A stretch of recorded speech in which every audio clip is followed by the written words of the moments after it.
संतोषी माता की व्रत कथा। एक बुढ़िया थी और उसके 7 बेटे थे। 6 महीने वाले थे। एक निकम्मा 6 कमाने वाले थे, एक निकम्मा था। बुढ़िया माँ ने 6 पुत्रों की रसोई बनाती, भोजन कराती और पीछे से जो कुछ बचता तो 7वें को देती थी। परंतु 7वां पुत्र बड़ा ही भोला भाला था, मन में कुछ विचार न करता। एक दिन वह अपनी बहू से बोला, देखो मेरी माता का मुझ पर कितना प्रेम है। वह बोली, क्यों नहीं, सबका जूठा बचा हुआ तुमको खिलाती है। वह बोला, ऐसा नहीं हो सकता, मैं जब तक आंखों से नहीं देख लेता मैं नहीं मान सकता। बहू ने हंसकर कहा, देख लोगे तब तो मानोगे। कुछ दिन बाद बड़ा त्योहार आया। घर में 7 प्रकार के भोजन और चूरमे के लड्डू बने।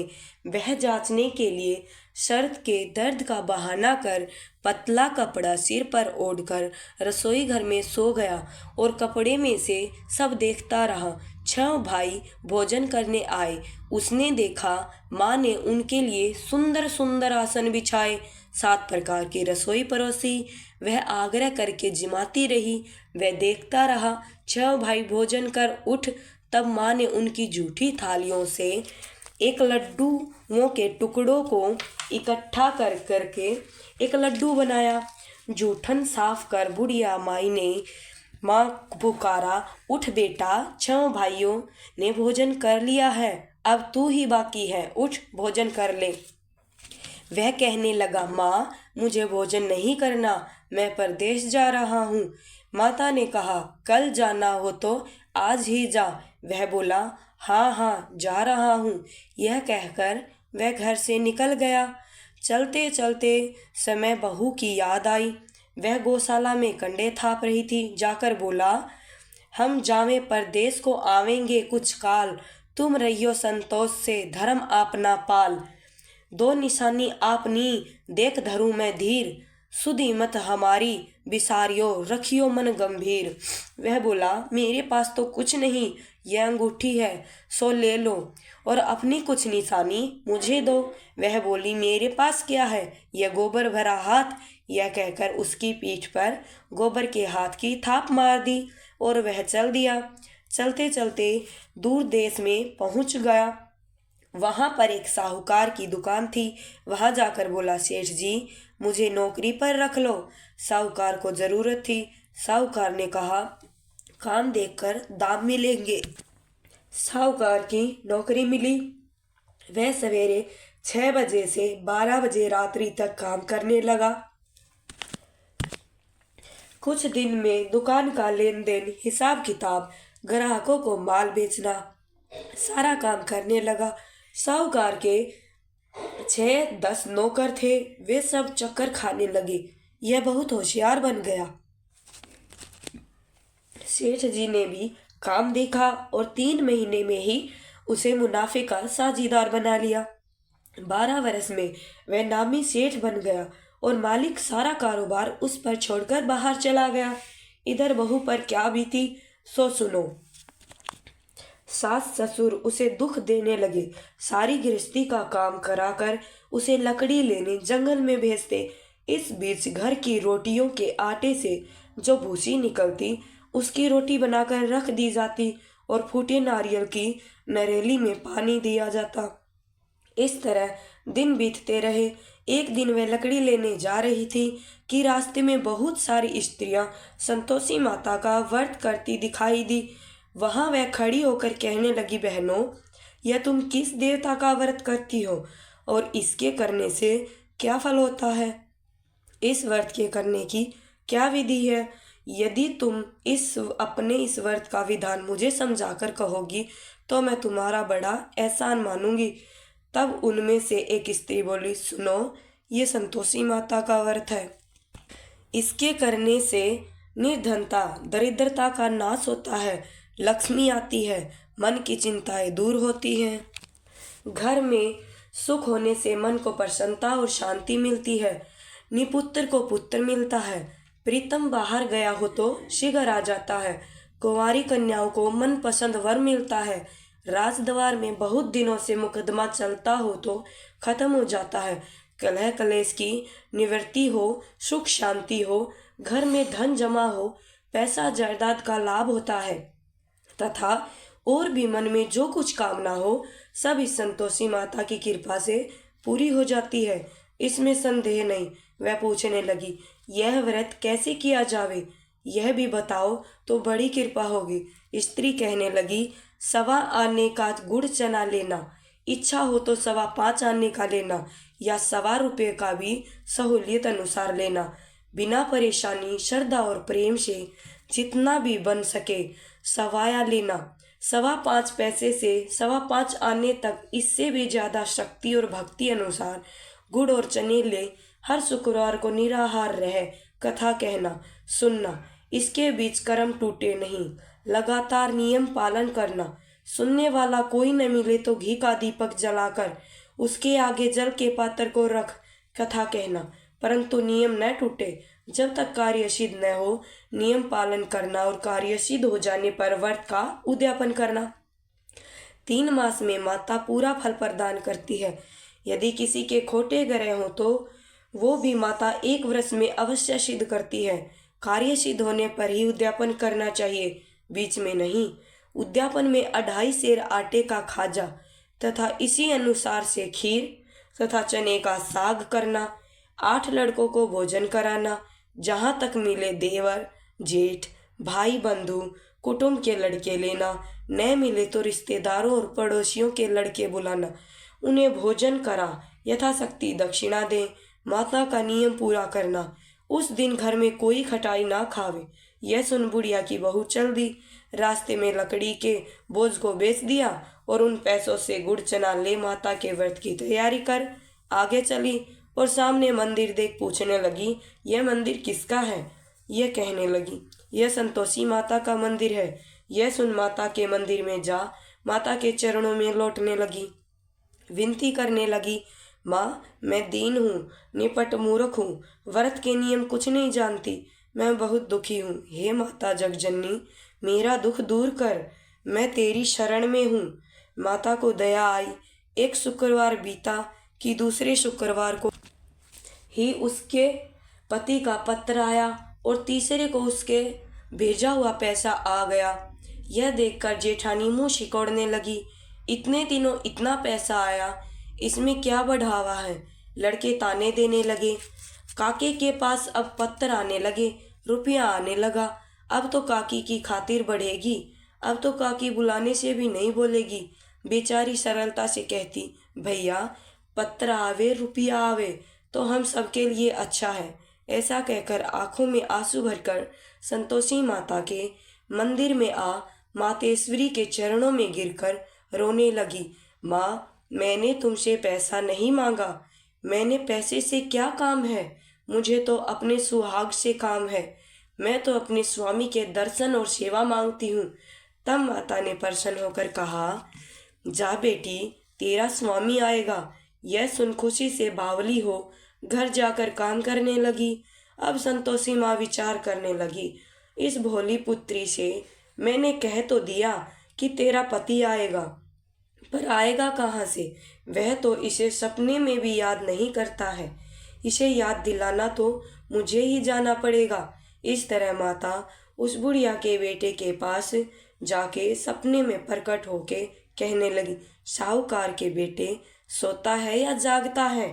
वह कहता है, माता सोता भी नहीं हूँ, जागता भी नहीं हूँ, बीच में हूँ, कहिए आज क्या आज्ञा है? माँ कहने लगी, तेरा घर बार है या नहीं? वह बोला, मेरा सब कुछ है माता, माँ बाप, भाई बहन, बहू, क्या कमी है? माँ बोली, पुत्र तेरी घरवाली कष्ट उठा रही है। वह बोला, हे माता, यह तो मुझे मालूम ही नहीं है, परंतु जाऊं कैसे? परदेश की बात है, लेन देन का कोई हिसाब ही नहीं, कोई जाने का रास्ता ही नजर नहीं आता, कैसे चला जाऊं सब कुछ छोड़ के? माँ कहने लगी, मेरी बात मान, सवेरे नहा धोकर संतोषी माता का नाम ले, घी का दीपक जला, दंडवत कर दुकान पर जाकर बैठना, देखते देखते तेरा लेन देन चुक जाएगा, जमा हुआ माल बिक जाएगा, सांझ होते होते धन का ढेर लग जाएगा। अब तो वह सवेरे बहुत जल्दी उठ मित्र बंधुओं से अपने सपने की बात कहता है। वे सब उसकी बात अनसुनी कर दिल लगी उड़ाने लगे। कहे, सपने भी कभी सच्चे होते हैं। एक बूढ़ा बोला, देखो भाई, मेरी बात मान। इस तरह सच या झूठ कहने के बदले देवता ने जैसा कहा वैसा ही कर, तेरा क्या जाता है। अब बूढ़े की बात मानकर नहा धोकर संतोषी माता को दंडवत कर घी का दीपक जला दुकान के पर जाकर बैठ गया। थोड़ी देर में वहां क्या देखता है कि देने वाले रुपया लाए, लेने वाले हिसाब लाए। कोठे में भरे सामानों के खरीदार नगद दाम में सौदा करने लगे। शाम तक धन का ढेर लग गया। मन में माता का नाम ले प्रसन्न होकर घर जाने के वास्ते गहना, कपड़ा, सामान खरीदने लगा। यहाँ के काम से निपट घर को रवाना हुआ। यहाँ बहू बेचारी जंगल में लकड़ी लेने जाती, लौटते वक्त माताजी के मंदिर पर विश्राम करती है। वह तो उसका रोज का रुकने का स्थान ठहरा। धूल दूर से धूल उड़ती है, देखकर वह माता से पूछती है, हे माता, यह धूल कैसी उड़ रही है। माँ कहती है, हे पुत्री, तेरा पति आ रहा है। अब तू ऐसा कर, लकड़ियों के 3 बोझ बना, एक नदी के किनारे रख दे, दूसरा मेरे मंदिर पर और तीसरा अपने सिर पर रख। तेरे पति को लकड़ी का गट्ठा देखकर मोह पैदा होगा, वह वहां रुकेगा, नाश्ता पानी बनाकर खाकर माँ से मिलने जाएगा। तू लकड़ी का बोझ उठाकर जाना और बीच में चौक में गट्ठा डालकर 3 आवाजें जोर से लगाना। लो सासू जी, लकड़ियाँ का गट्ठा लो, भूसी की रोटी दो, नारियल की खोपड़ी में पानी दो, आज कौन मेहमान आया है। माँ की बात सुनकर वह बहुत अच्छा माताजी कहकर प्रसन्न होकर मन और लकड़ियों के 3 गट्ठे ले आई। एक नदी के तट पर, एक माता के मंदिर पर रखा। इतने में ही वह मुसाफिर आ गया। सूखी लकड़ी देख उसकी इच्छा हुई कि अब यही निवास करें और भोजन बनाकर खा पीकर गांव चले। इस प्रकार भोजन खा विश्राम ले गांव को गया। उसी समय बहू के सिर पर लकड़ी का गट्ठा लिए आती है। उसे आंगन में डालकर जोर जोर से 3 आवाज देती है, लो सासू जी, लकड़ी का गट्ठा लो, भूसी की रोटी दो, नारियल के खोपड़े में पानी दो, आज कौन मेहमान आया है। यह सुनकर उसकी सास अपने दिए हुए कष्टों को बुलाने हेतु कहती है, बहू, ऐसा क्यों कहती हो, तेरा मालिक ही तो आया है। बैठ, मीठा भात खाकर कपड़े गहने पहन। इतने में आवाज सुनकर उसका स्वामी बाहर आता है और अंगूठी देख व्याकुल हो जाता है। माँ से पूछता है, यह कौन है। माँ कहती है, बेटा, यह तेरी बहू है। आज 12 वर्ष हो गए जब से तू गया है, तब से सारे गांव में जानवर की तरह भटकती फिरती है। काम काज घर का कुछ करती नहीं, 4 समय आकर खा जाती है। अब तुझे देखकर भूसी की रोटी और नारियल के खोपड़े में पानी मांगती है। वह लज्जित हो बोला, ठीक है माँ, मैंने इसे भी देखा और तुझे भी। अब मुझे दूसरे घर की चाबी दो, मैं तो उसी में रहूँगा। ठीक है बेटा, जैसी तेरी मर्जी। यह कहकर माँ ने ताली का गुच्छा पटक दिया। उसने लेकर दूसरे कमरे को खोलकर सारा सामान जमाया।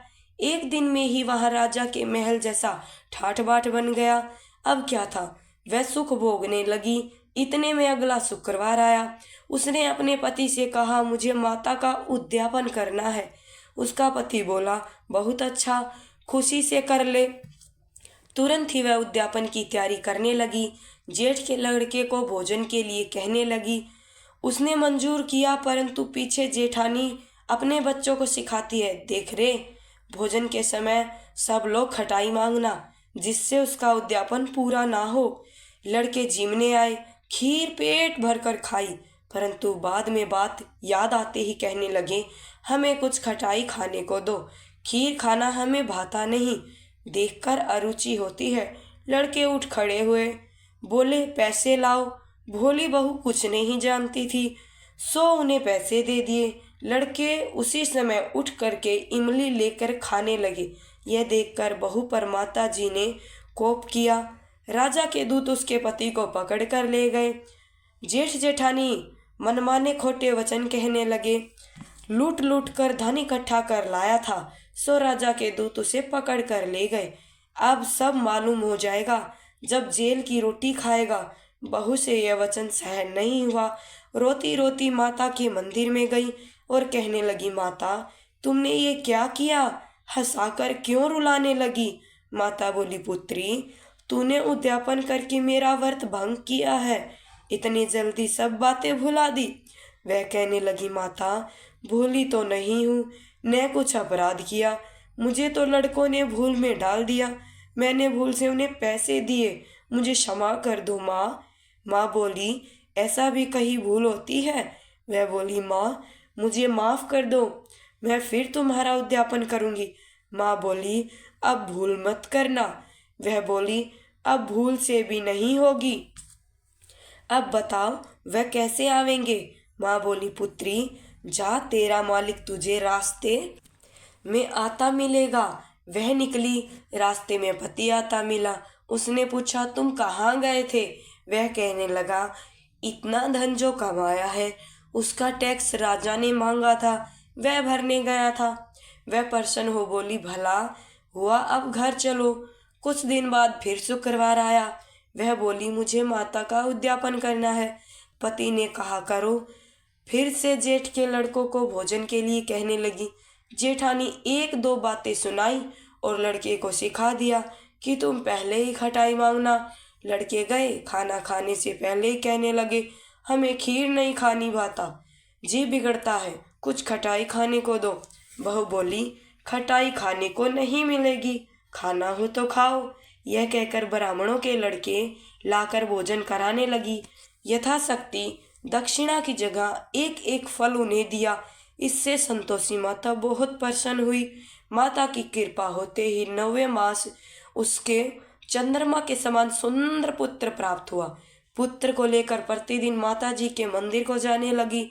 माँ ने सोचा कि रोज आती है, आज क्यों ना मैं ही इसके घर चलूं, इसका आसरा देखूं तो सही। यह विचार कर माता ने भयानक रूप बनाया। गुड़ और चने से सना मुख, ऊपर से सूंड के समान होठ, उस पर मक्खियां भिनभिना रही हैं। दहलीज में पैर रखते ही उसकी सासू चिल्लाई, देखो रे देखो, कोई चुड़ैल डाकनी आज चली आ रही है, लड़कों ने इसे भगाओ नहीं तो सबको खा जाएगी। लड़के डरने लगे, चिल्लाकर खिड़कियां बंद करने लगे। बहू रोशनदान से देख रही थी, प्रसन्नता से पगली होकर चिल्लाने लगी, आज मेरी माता मेरे घर आई है, आज मेरी माता मेरे घर आई है। यह कहकर बच्चों को दूध पिलाने से हटाती है। इतने में सास का क्रोध फूट पड़ा, मरी रांड, इसे देखकर कैसे उतावली हुई जो बच्चे को पटक दिया। इतने में माँ के प्रताप से जहाँ देखो वहाँ लड़के ही लड़के नजर आने लगे। बहू बोली, माँ जी, मैं जिनका व्रत करती हूँ यह वही संतोषी माता है। इतना झटपट कहकर सारे घर के किवाड़ खोल दिए। सबने माता के चरण पकड़ लिए और विनती कर कहने लगी, हे माता, हम मूर्ख हैं, हम अज्ञानी हैं, तुम्हारे व्रत की विधि हम नहीं जानते, तुम्हारा व्रत भंग कर हमने बड़ा अपराध किया है। हे माता, आप हमारे अपराध को क्षमा करो। इस प्रकार माता बहुत प्रसन्न हुई। हे माता, बहू को जैसा फल दिया है वैसा सबको दे। जो ये कथा सुने या पढ़े उसका मनोरथ पूर्ण हो। बोलो संतोषी माता की जय। ग्रंथ करोड़न में कहा है ये सब का सार, ब्रह्मा सत्य जग झूठ है, जीवन ही ब्रह्म निहार। जीवन से ही जीवित जगत, माता खेलत खेल, ब्रह्मा रूप पहचान लो, कटे जगत की जेल। जय संतोषी माता, संतोषी माता।